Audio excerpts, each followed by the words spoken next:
Hey, so Faceman here, and I'm back for another rant about what's been going on in the world. Uh, why is just getting crazier and crazier? Charlie Kirk just got assassinated. Since my last video, where I talked about Trump's attempted assassination, there's been a few other attempts at his life since then.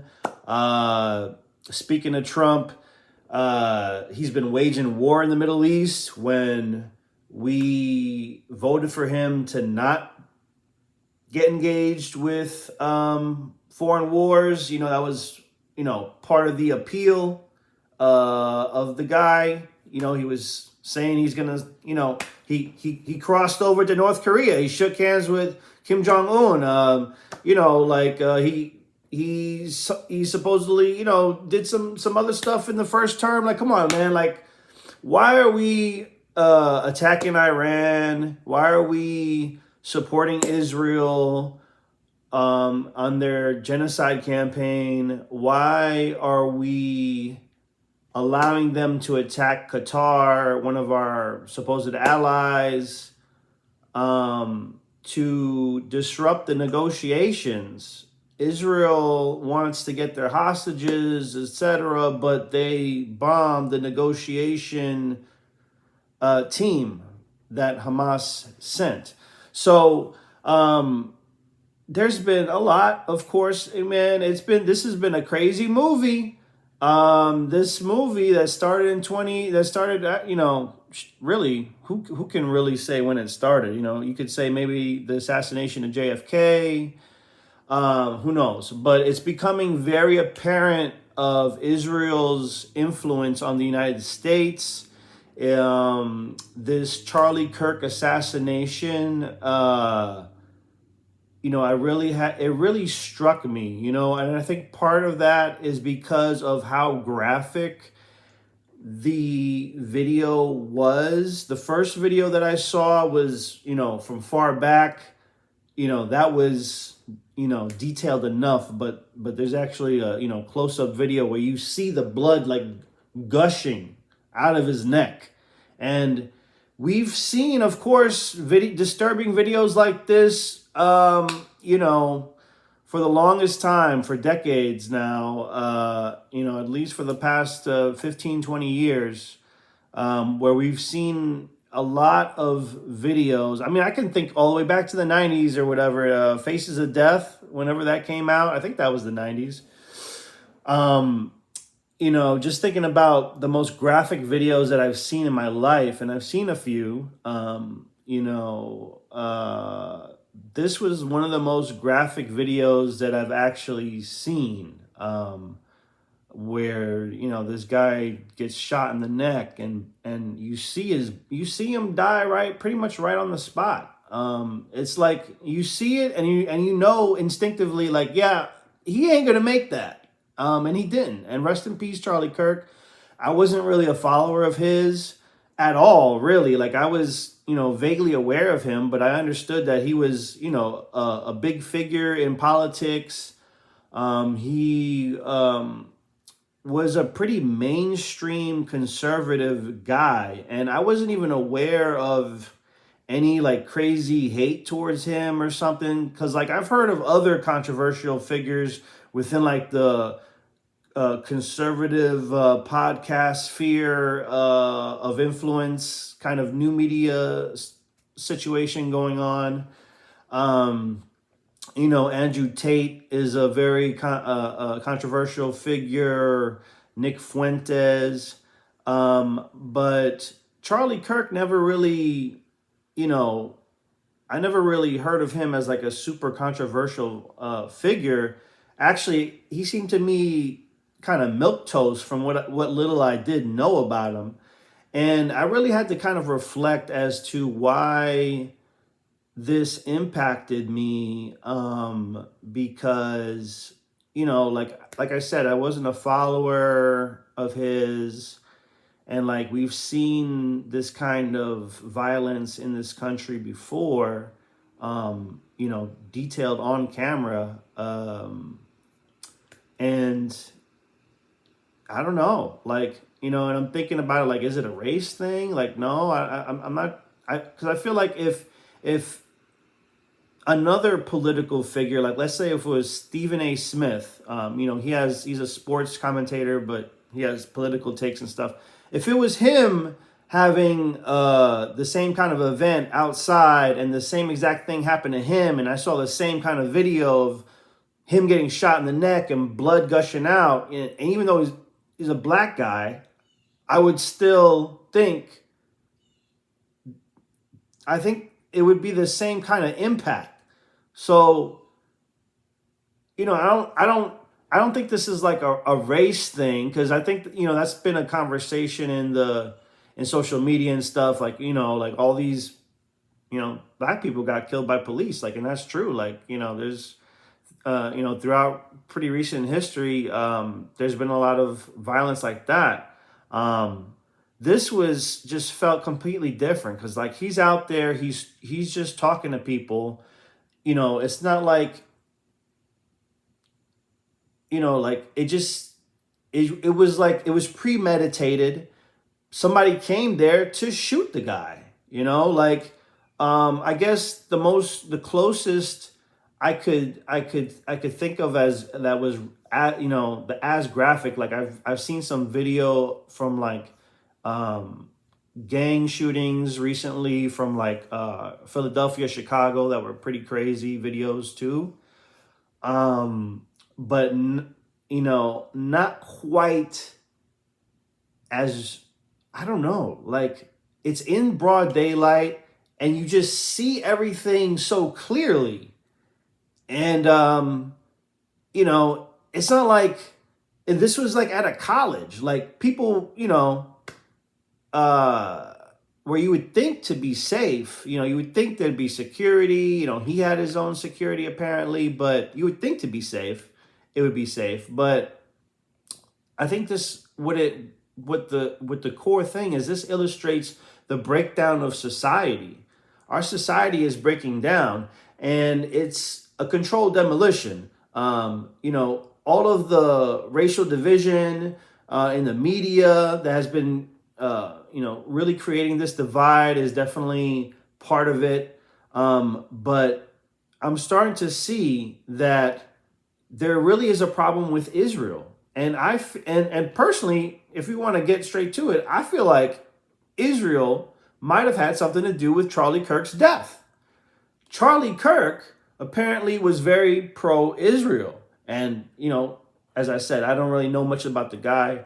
This is stuff I'm learning about now. I'm like actually learning some stuff about Charlie Kirk, like what caused this death, just like with any kind of like death or shooting, like it's like, I want to know what the hell happened, like this kind of shooting, like, like these mass shootings that's been happening, you want to find out what's going on with that. Like, why would someone do such a thing?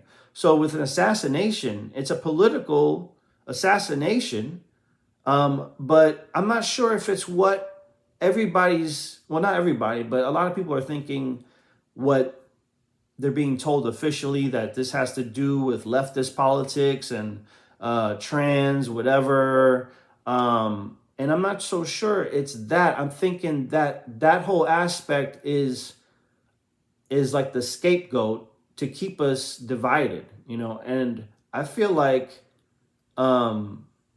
because Kirk actually, made a deal with the devil, made a deal with Israel and big Israeli donors, to support the pro-Israel cause, the genocide cause of, killing all these Palestinians,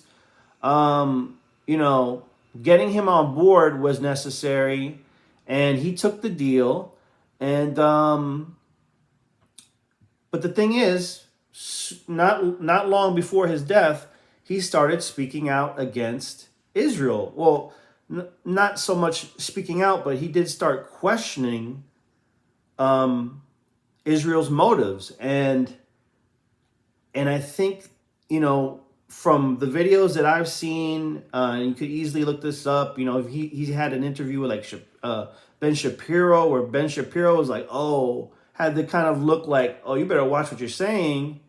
Um, you know, and we see, I keep going back to this gif of Trump sliding the chair for Netanyahu. Like, I don't know how old Netanyahu is, but I feel like Trump is older, right? So, like, imagine it's like your elder is an 80-year-old guy, like, helping you into your seat. That's such a like submissive signal, especially like as a world leader. Picture it, this guy Trump. He always makes sure to shake your hand, pull your hand, and step out in front of everybody and all this stuff. But for Israel, he's pulling the chair. He's like, can I get you a coffee, sir? A little milk, little sugar. And then you start to look at the Kushners. Kushner is Jewish. Ivanka is now Jewish. She converted. So, I feel like, and there's a lot of people have been criticizing Trump, and it's been mostly conservatives and non-liberals that have been saying this. They've been saying, oh, what is this? Israel first? Like, listen, like, there's not as many like diehard, cult of personality Trump people that you think. Like, there's definitely people that have voted for him, like myself, that maintain skepticism. And a lot of the shit that he's been doing during this administration, I don't agree with. And granted, we are not in World War III right now, and I think that's partly by luck, because I don't know what the fuck we're doing attacking Iran. But I don't want to get sidetracked.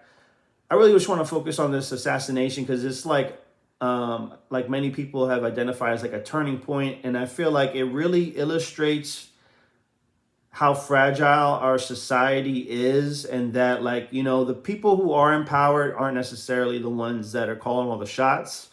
I feel like, and the way that they're protecting this Epstein shit and not like immediately releasing everything they got on Epstein is really suspect. So what the evidence is really showing me is that Israel has been running a blackmail operation through Epstein and others, through Mossad, their intelligence service, Mossad. Epstein was a Mossad agent. Ghislaine Maxwell was a Mossad agent. Her dad was a Mossad agent. Like, there's only so many coincidences, right? So Israel has blackmail on most politicians. Basically, this is the United States of Israel until I don't know, because we also, I'm starting to learn that this is part of like the prophecy of the Judaism, the brand of Judaism that Netanyahu and the powerful Jews are following, where they want to bring the end times. It's they want to create a greater Israel. They want to take the whole Middle East basically to themselves, and they feel like they need the world to be against them in order to bring forth the end times. That's basically the gist of it. I need to kind of look into it some more. But a lot of people are talking about how there are these Jewish teachings that a lot of Jews follow. Not all, but there are these teachings that talk about the end of the world, and how and like they want the end of the world to come, and they want this war and this bloodshed, and most people who are sane and rational, they do not support what's going on in the Middle East. I do not support what's going on in the Middle East. I don't want any war or conflict with anyone. The only foreign entity that I have any concern on the national level is with China, and that's due to all the economically, basically, they've taken a lot of our business and IP rights and stuff, and they're also very aggressive in the South China Sea. That's really all. I'm not concerned about Russia. I'm not concerned about Iran. Like that's neocon bullshit, and that needs to stop. These wars need to stop, and this really got me thinking. Like, well, I guess there's no point in voting. That's got me back to thinking like that. Like, I've had that phase where I was like, well, maybe I shouldn't vote. But now it's like, man, like this is not what we voted for. And these politicians, they keep playing this game. Like, oh, like, hey, you don't like Democrats? Here's Republicans. You don't like Republicans? Here's Democrats. And they keep us in this two sides of one coin system. And we got to realize that most politicians are funded by Israel. Most politicians are funded by like Goldman Sachs and BlackRock. A lot of the, like there's a lot of corruption, and we are really, and with AI coming too, like it's basically like all the elites, they want to steal and rob as much as they can before the fucking AI take over. It's getting wild. Anyways, I'm gonna cut it right here. I talked long enough. Thanks for hearing me rant, and stay safe. Peace.